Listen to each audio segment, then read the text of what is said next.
네, 오늘 사건에서 느부갓네살이 꿈의 내용을 박수 그리고 술사, 점쟁이, 갈대아 술사 모두 모았죠. 그 사람들에게 당시 지혜자들이라고 말할 수 있는 모든 사람들입니다. 박사라 부를 만한 모든 사람들을 불렀는데 그 지혜자들에게 가르쳐주지 않았습니다. 느부갓네살이 자신의 꿈의 내용을 가르쳐 줘야 되는데 가르쳐 주지 않은 거죠. 그래 놓고 해석해라 라고 얘기한 거예요. 왜 그랬을까요? 그 이유가 좀 궁금하지 않습니까? 보통 여러분 꿈꾸면 어떻게 합니까? 해석을 원하기 때문에 내 꿈이 이런 꿈인데 하고 말하게 됩니다. 근데 느부갓네살은 지금 생떼를 부리는 거예요.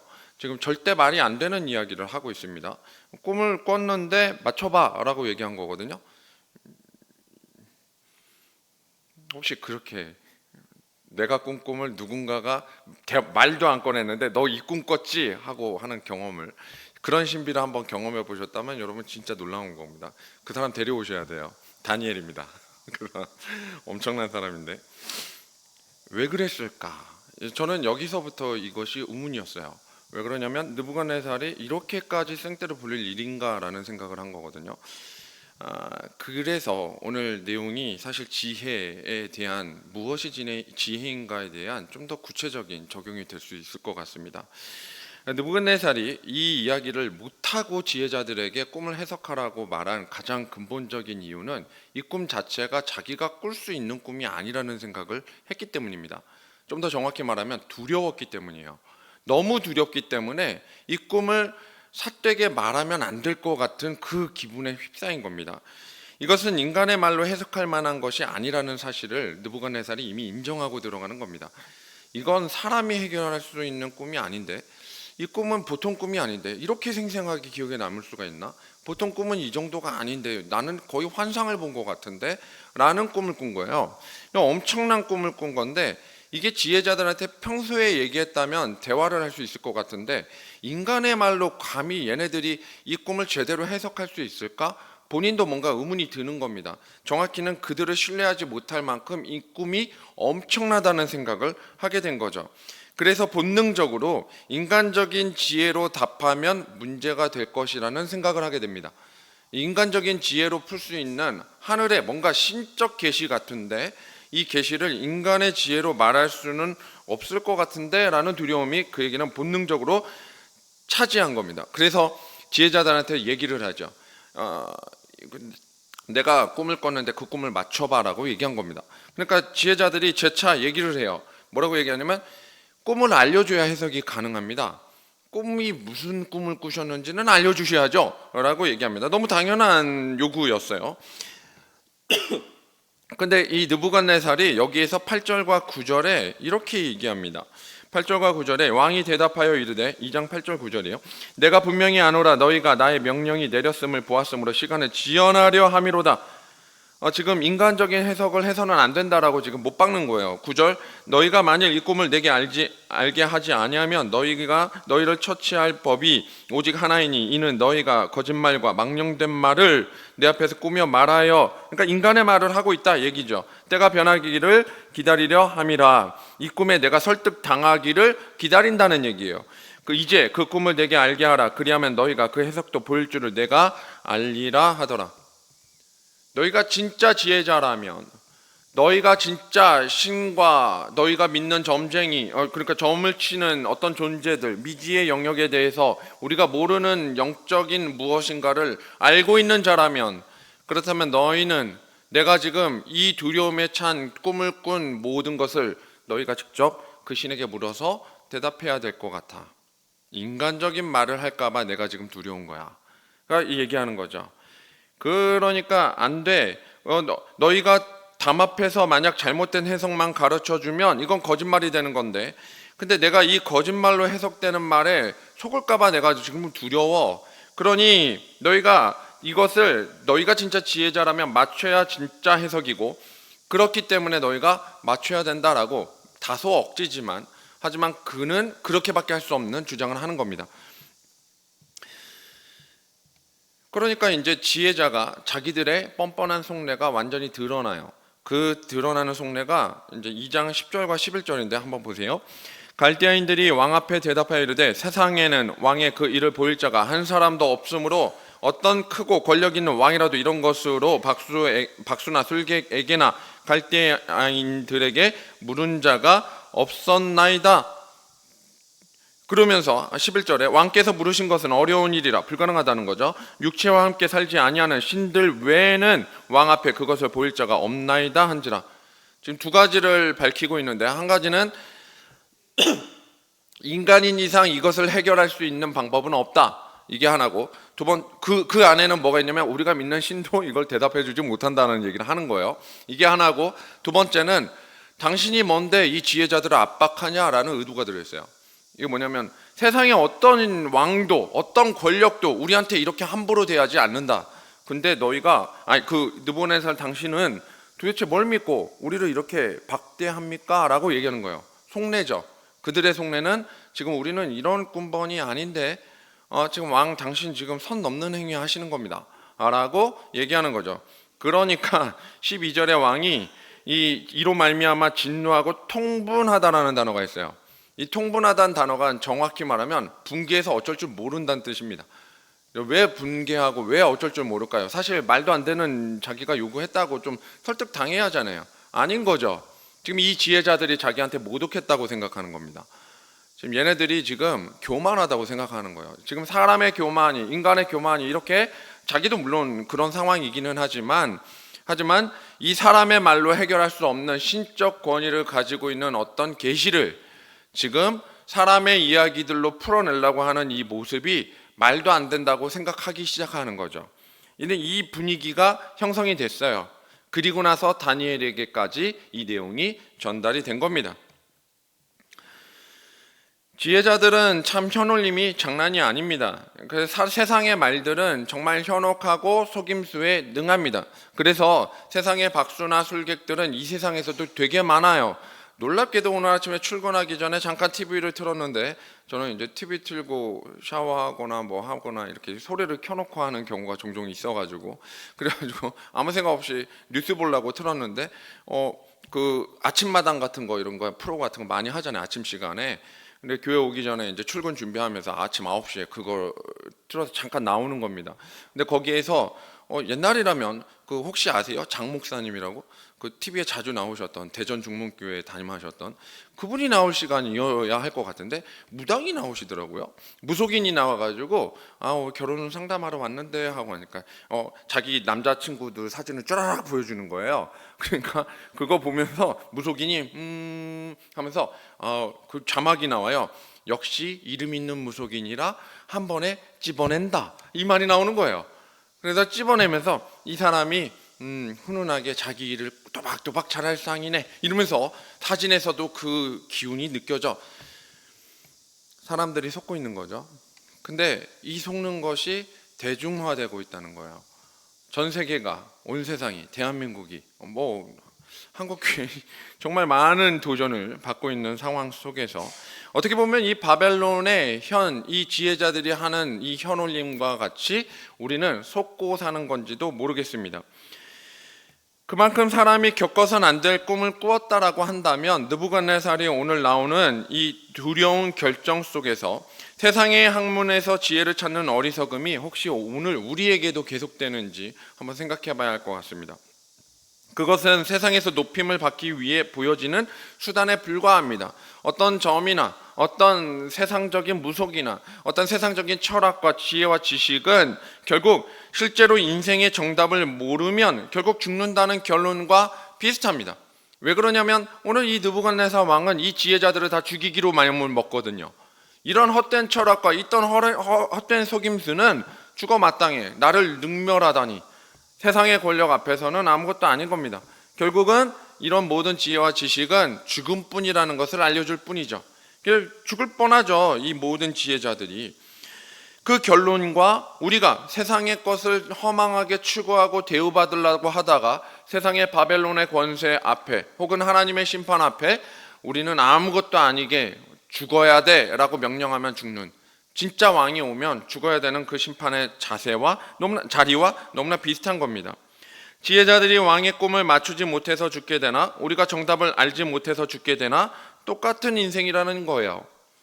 인생의 수많은 지혜와 지식, 성공을 말하며 스펙을 쌓아도 막상 죽음의 문제가 닥치면 결국은 아무 소용이 없습니다. 그렇다면 결국 진정한 지혜 찾기, 이것은 무엇이냐면 우리에게는 인생의 정답을 찾는 것과 마찬가지라는 것이죠. 다니엘이 어떻게 왕의 꿈을 해석하고 정답을 찾았는지 오늘 다니엘의 자세 두 가지를 이야기할 겁니다. 이 자세를 통해서 오늘 저와 여러분이 인생의 정답을 찾아가시기를 축복합니다. 첫 번째, 인생의 정답 찾기 첫 번째 자세는요, 함께 기도하기입니다. 함께 기도하기입니다. 다니엘이 왕에게 시간을 구하죠. 해석할 시간을 달라고 이야기를 합니다. 이야기를 듣고 나서 왕이시여 시간을 잠깐 달라고 그리고 요청을 하고 그리고 나와가지고 그 시간에 연구를 해야죠.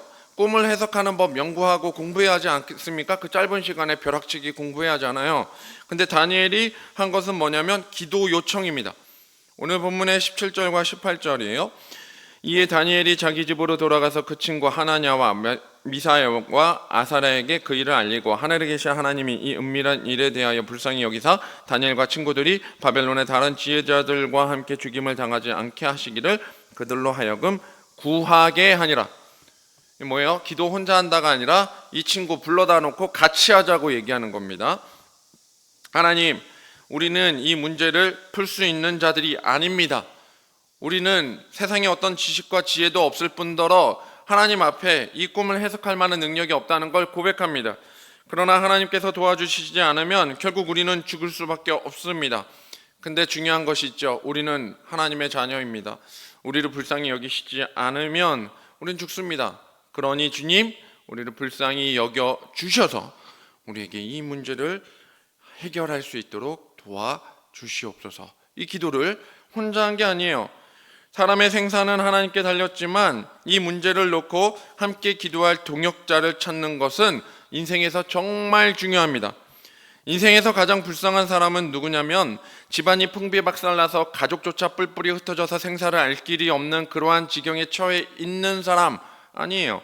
빚더미에 쌓여서 도망자가 돼서 어디 숨어서 사는 사람 아니에요. 먹여 살려야 할 입들이 너무나 많아서 가장인데 혹은 그걸 먹여 살려야 하는 그런 중대한 막중한 짐을 지고 있는데 오늘 직장에서 해고 통지를 받아서 더 이상 써주는 곳이 없는 그 절박한 상황에 처한 사람 아니라고요. 당장 내일이라도 죽을 것 같은 고통스러운 질병이 있어서 오늘 죽네 내일 죽네 하고 정말 생명이 꺼져가는 사람 아니라고요. 그런 사람들이 인생에서 가장 불쌍한 사람이라고요? 아니에요. 가장 불쌍한 사람은 누구냐면 자신의 상황에 함께 공감하고 기도해 줄 사람이 하나도 없는 사람이요. 하나도 없어서 본인의 기도가 과연 주님이 듣고 계시는지 응답하고 계시는지 그조차 그 응답이 확실하지도 못한 사람. 주님의 기도의 응답은요 혼자 안 옵니다. 주님이 나한테 어느 날 직통계시 딱 줘가지고 주시면 그 사람 이단이에요. 이상한 사람 돼버립니다.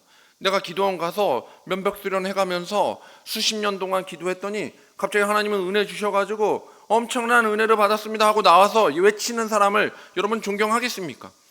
아니에요. 진짜 기도의 응답은 사람을 통해서 옵니다. 내 가정을 통해서 옵니다. 내 주변을 통해서 옵니다. 내 이웃을 통해서 와요. 하다못해 교회의 모습 속에서 옵니다. 기도의 모든 응답은 고립된 채 응답하지 않으시고 함께 일하는 동역자를 붙여주셔서 영적인 동역자들을 반드시 채우셔서 함께 일하게끔 하는 거예요. 수많은 목사들이 목회를 하다가 목회 현장에서 이탈하는 경우가 있어요. 왜 이탈하냐면 동료 목사님이 없어서예요. 그를 공감하고 이해해주는 직장 동료는 있지만 함께 기도해주는 성도 없고 그리고 자기가 고립됐다고 여겼는데 그걸 해결할 방법이 없어서 영적으로 완전히 피폐해져 버린 상황에서 채울 길이 없으니까 빠져나가는 겁니다. 다른 데서 채우려고. 교회에서 채워줘야 하는데 안 채워지거든요. 영적으로 쓰기만 하지 퍼다 쓰고 리차지가 안 돼요. 다시 충전을 해야 하는데 충전의 시간이 없으면 그렇게 돼요. 성도들도 마찬가지 아니에요? 여러분 기도하는데 아무 응답이 주변에서 없어요. 아무도 대답하지 않아요. 그러면 어떤 생각 들어요? 나는 영적으로 고립된 사람이잖아요. 아무리 기도해도 주변에서도 반응이 없고 하나님의 응답 같지가 않아요. 코로나 이후에 가나안 성도가 늘었어요. 가나안 성도는 무엇인지 아시죠? 가나안은 거꾸로 하면 안나가입니다. 안나가 성도예요. 안나가 성도를 우아하게 가나안 성도라고 고쳐서 불러주는 겁니다. 얼마나 이뻐요, 우리 교회는. 예? 안나가 성도를 안나가라고 하면 좀 너무 그러니까 가나안 성도라고 하는 거잖아요. 교회 안 나가는 성도예요. 말로는 기도할 줄 아는 기독교인입니다. 그래서 자기 스스로는 기독교인이고 신앙을 가졌고 유튜브를 보거나 여러 가지 예배에 참여하기 때문에 자기는 가나안 성도지만 성도라고 얘기는 합니다. 맞아요. 주님의 말씀을 듣는 사람이라고는 말하지요. 하지만 자신의 기도에 대한 응답조차 포기한 인물들입니다.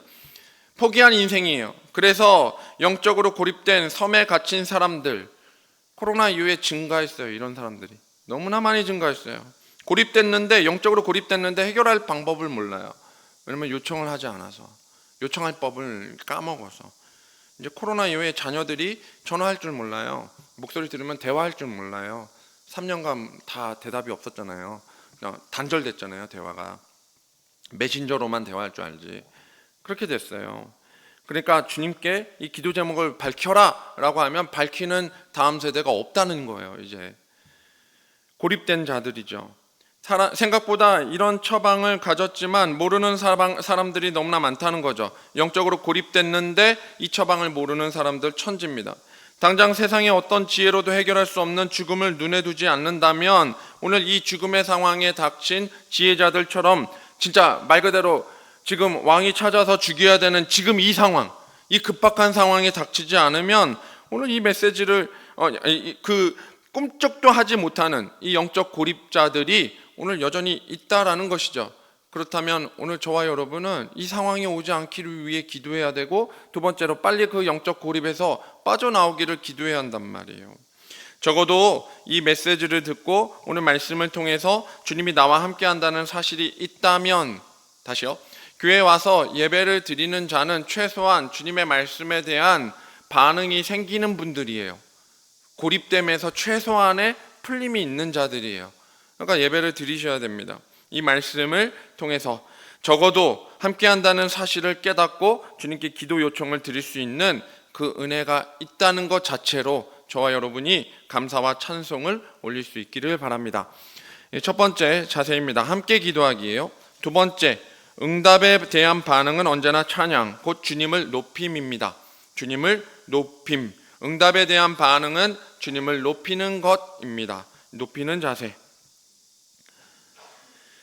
지혜의 근본이 무엇이냐고 얘기하면 여러분은 다 압니다. 5글자죠. 여호와 경외. 이거 암송해야 되죠. 예, 지혜의 근본은 여호와의 경외입니다. 다니엘과 우리의 은혜에 대한 반응의 차이가 있어요. 궁극적인 차이일 수도 있습니다. 은혜에 대해서는 우리가 똑같이 감사하는데 차이가 하나 있어요. 뭐냐면 우리는 은혜에 대한 반응으로 뭐 하냐면 주님이 은혜 주셔서 내가 했지 쪽으로 많이 몰고 가요. 모든 간정은 주님이 은혜 주셔서 내가 했지예요. 내가 했다고는 말 안 합니다. 주님이 하셨어요. 주님이 하셨어요. 내가 쓰임 받았어요. 내가 했어요. 그러니까 사람 뉘앙스는 뭐냐면 주님이 하셨는데 겸손하게 주님이 하셨다고 말하지만 사실 그 뉘앙스 안에는 주님이 나를 특별하게 대해 주셔서 내가 요만큼 왔어요 라는 그 특별함이 강조가 돼요. 우리의 반응입니다. 우리는 우리가 똑똑해서 해결했거나 내가 기도해서 응답받았다고 얘기합니다. 기도가 부족해서 응답 못 받았어요. 그러니까 기도를 많이 하시면 돼요. 이게 해결책이 될 수가 없는데 자꾸 해결책인 것처럼 설명을 들어요. 그러니까 여러분, 만약에 이번 한 주 기도했는데 응답이 없었어요. 뭐가 부족한 거죠? 네, 기도 시간이 부족해요. 근데 기도 시간을 늘렸는데 응답이 없어요. 그럼 뭐가 부족하죠? 네, 집중을 못했어요. 기도의 밀도를 높여야 돼요. 뭐 여러 가지 해결책이 나오는 거죠. 그렇게 밀도를 높였는데 응답이 없어요. 그럼 뭐가 부족한 거죠? 믿음과 정성이 부족하네. 뭐 해야 돼요? 하나님께 구태해야 돼요. 여러분, 헌금이 너무 적어요. 액수가 얼마씩 해야 됩니까?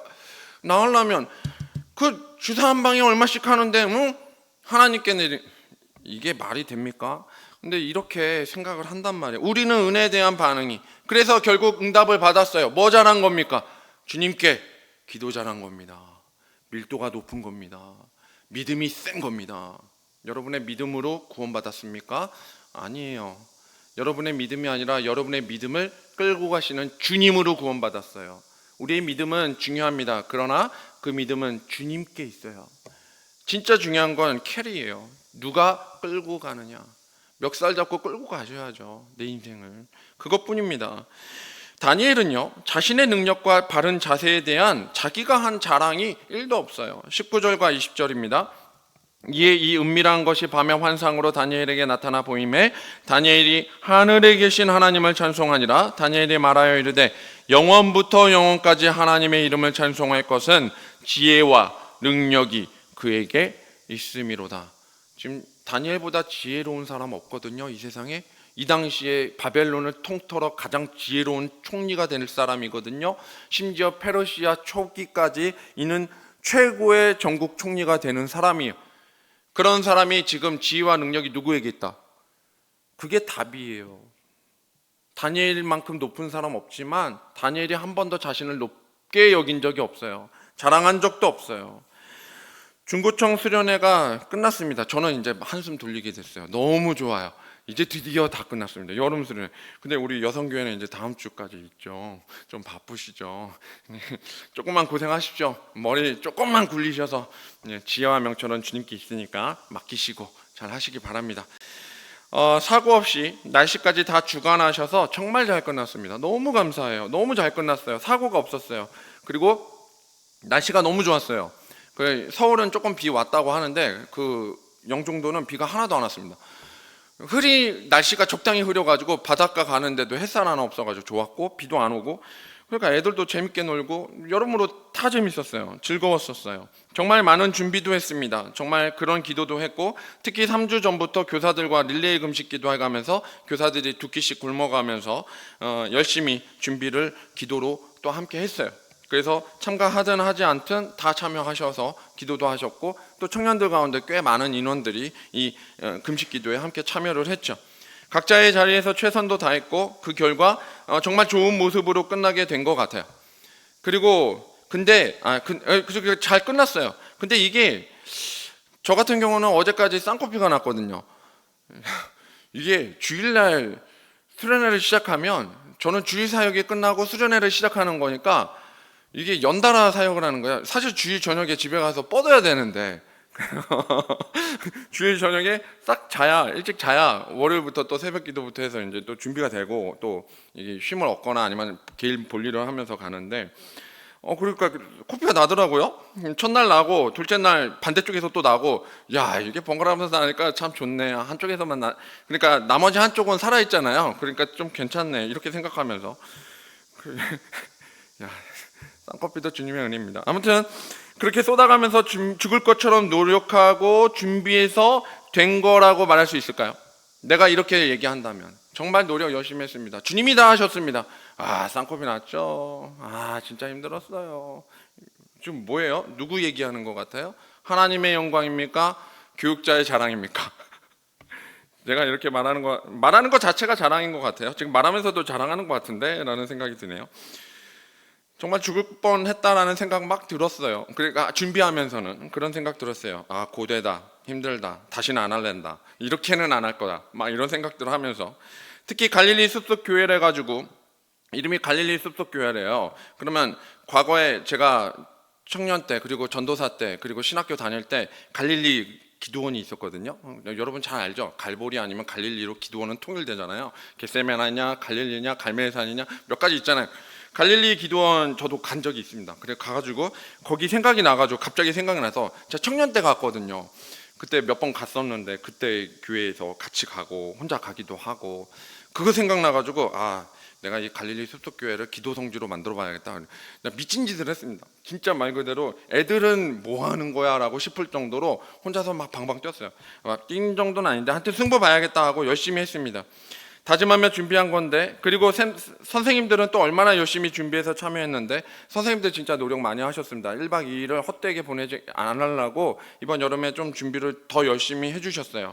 근데 이거 누가 하셨을까요? 라고 묻는다면 저도 자랑하고 싶으니까 이런 말 했겠죠? 그러니까 자랑하고 싶어요. 진짜 선생님들 잘했어요. 칭찬하고 싶어요. 그렇게 말하고 싶은데 정답을 얘기하면 당연하지만 아니라고요. 이거 제가 한 거 아니라고요. 제가 할 수도 없는 거라고요.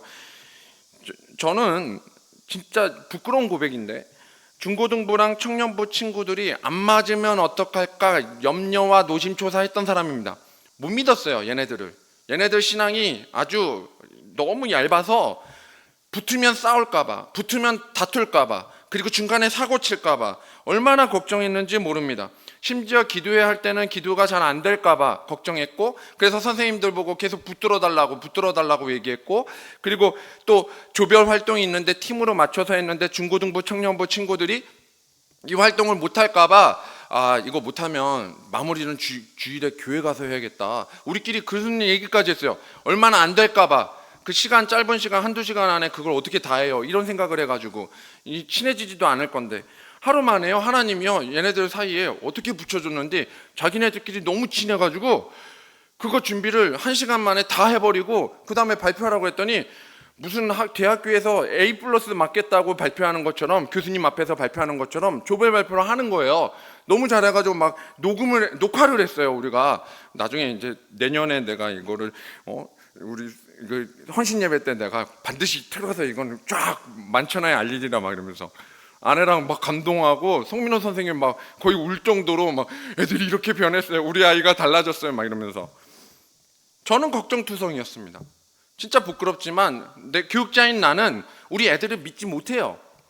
그게 내 신앙이라고요. 얄팍한 내 신앙으로는 우리 애들이 못할 거라고 생각했다고요. 근데 누가 하셨어요?